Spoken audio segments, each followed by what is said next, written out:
Marahil mga kamatis, mga kaibigan, alam nyo yung stand ko pagdating kay Pangulong Duterte. Pero alam nyo, as much criticism na ibinabato ko sa kanya sa pang-araw-araw, masasabi ko na meron akong ilang-ilang mga bagay na nagustuhan sa kanyang pamamalakad. Of course, hindi yun yung tokhang, imposible hindi yun.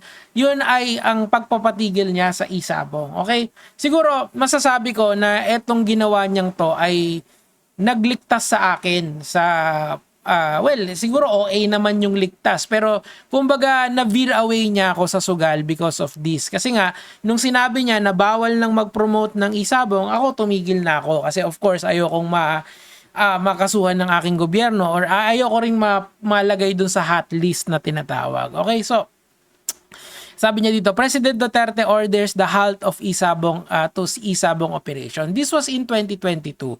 Naalala ko kasi niya, nagpo-promote ako ng isang sabong promotion and meron yun kaakibat kasi na illegal na link na, well, si inutos kasi sa akin yun eh. Hindi, wala naman akong kaalam-alam nun.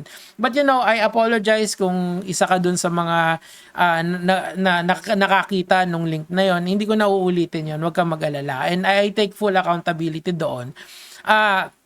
Kasi ngayon, uso, hindi naman sa uso, pero matagal na natin kasi itong sinasabi sa inyo, yung social cost na tinatawag ng sugal. Ngayon, isa sa mga namamayagpag pa rin, for some reason, ay itong sabong na to, kahit na sinabi ni Pangulong Duterte na ito ay illegal. Ngayon, mga kamatis, mga kaibigan, nung ako po kasi ay nagtuturo pa, or at least nag-aaral pa ako ng education, meron pong tinuturo sa amin yung na philosophy or actually isang paradigm ng pagtuturo na kung gusto mong ituro ang isang abstract na concept sa mga tao katulad ng social cost, dapat pakitaan mo ng concrete example na tinatawag or yung nangyayari or nakikita, something tangible, something na maiintindihan ng bawat estudyante, sa case natin ay manonood.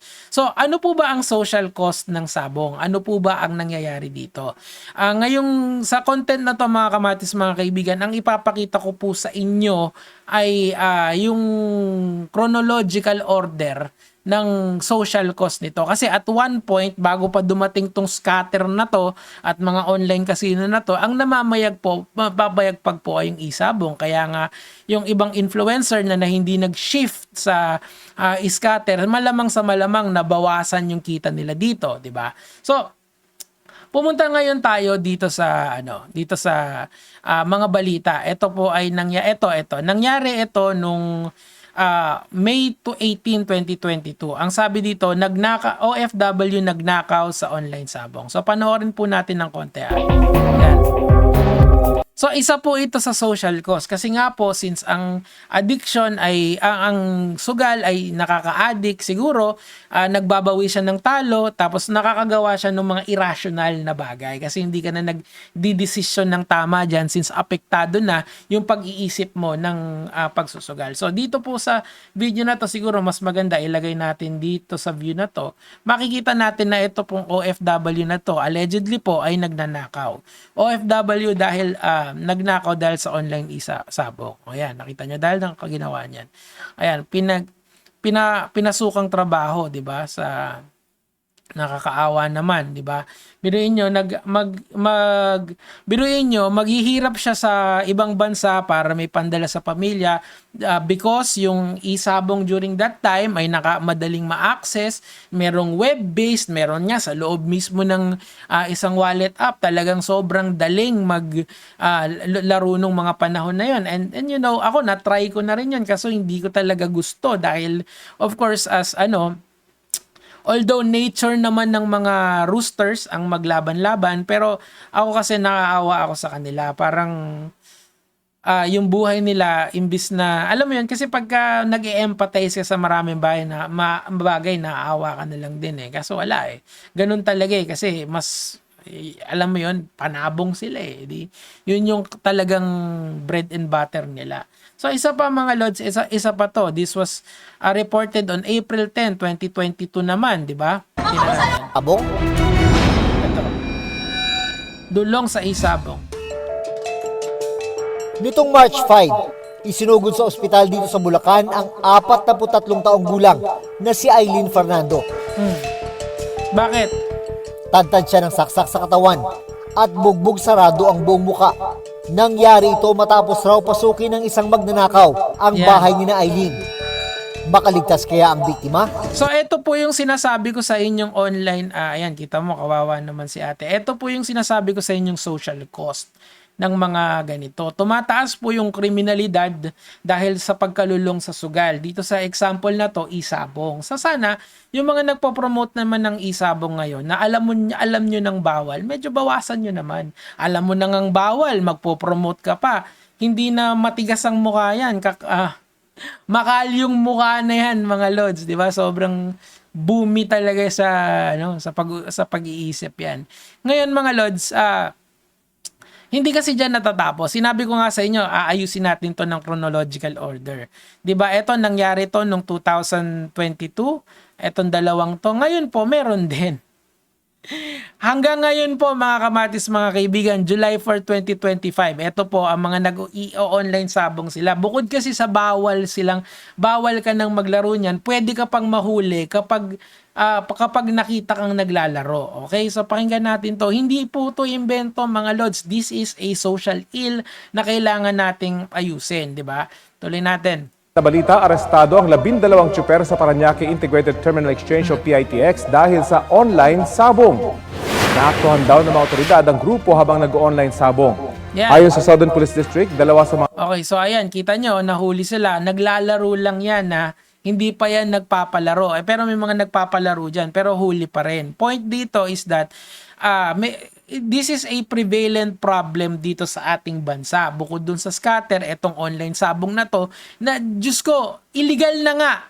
Pinopromote pa rin ng mga ibang tao, di ba? Katigasan na ng mukha yan, di ba? Whether maliit yung pusta, kahit piso, di ba? Kahit 5 piso, it doesn't really matter. When it's illegal, it's illegal. Walang, no ifs, no buts. Okay? So, ano po ba yung pinopoint nitong mga ganitong klaseng content na to? Lalong-lalo na doon sa mga kagaya kong influencer na nagpo-promote po ng sugal. Sana makita nyo yung epekto nyo sa tao.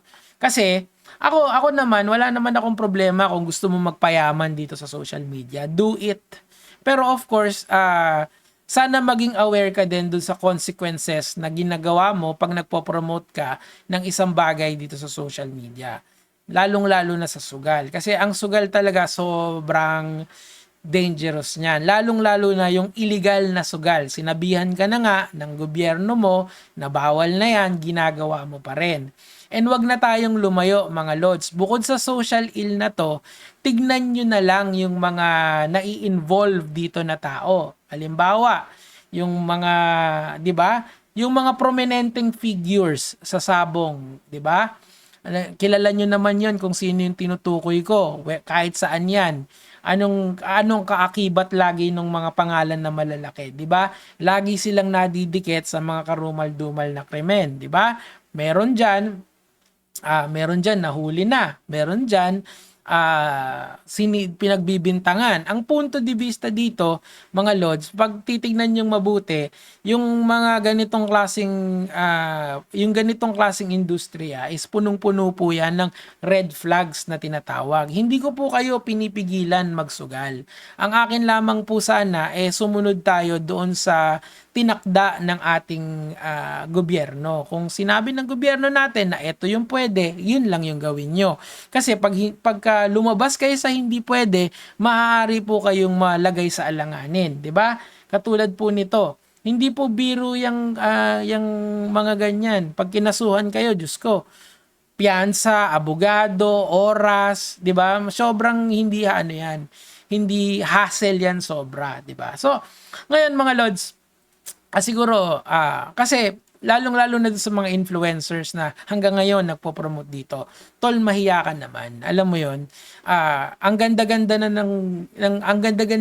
ng buhay nyo, yung mga influencer kayo na nagpo-promote na to. Baka naman pwede nyong i-dial it down. Dial it down lang ng konti kasi kumikita na kayo sa pagpo-post ng video dito, kumikita na kayo sa ibang klaseng promotion. Well, why don't you dial it down for a little bit? And sundin nyo yung huling legacy ni Pangulong Duterte bago siya umalis sa upuan niya bilang Pangulo. 'Di ba? Maghunos dili naman kayo. Yung mga naaapektuhan nyo ng illegal na sugal, whether it's scatter or sabong, yung mga yan, mga konti na lang yung meron yan sa buhay. Yung iba, yung nakita natin, di ba, yung ibang OFW, na ang konti na nga lang yung kita niya na pinapadala niya sa pamilya niya, pinangsusugal niya pa. Hindi ba ganda yon? Lalo na kung ikaw ay dating nagtatrabaho sa isang minimum wage na trabaho or ikaw ay dating OFW, di ba, parang it's so sad to see na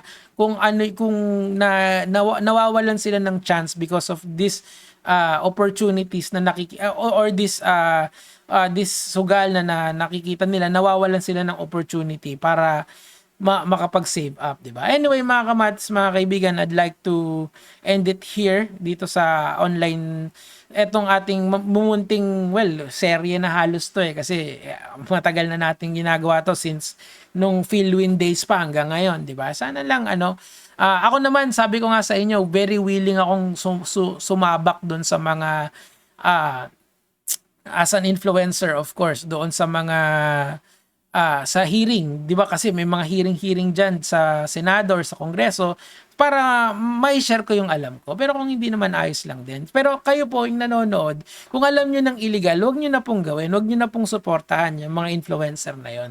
Doon naman sa mga influencer na nagpo-promote pa rin ng illegal, miski sinabi na sa inyo na bawal yan, hindi na po matigas ang mukha niyan, makalyo na po yan. Yun lang naman po yung sa akin today, parang kamay ko makalyo. Gaya mga lods.